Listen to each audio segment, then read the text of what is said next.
అంటే అందరూ మనం త్రోసేసినప్పుడు మనం ప్రేమించిన వాడే యేసే. ఆయన అంటాడు, నేను ఓ 10 రోజులు ప్రేమించి తర్వాత నేను విడిచిపెట్టి దేవుణ్ణి శాశ్వతమైన ప్రేమతో నేను మిమ్మల్ని ప్రేమించుచున్నాను. ఏ ప్రేమతోటి? శాశ్వతమైన ప్రేమతో.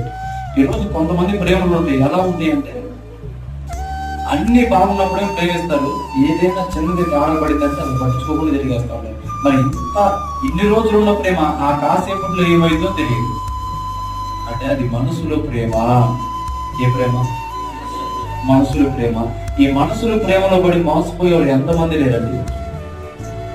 ఏంటిది? ఈ మనసులో ప్రేమలో పడి మోసపోయే వాళ్ళు, తమ జీవితాలను నాశనం చేసుకున్న వాళ్ళు ఎంతమంది లేరు? అవునా కదా? చాలా మంది తన జీవితాలను, యవనస్తులతో మరీ ఎక్కువ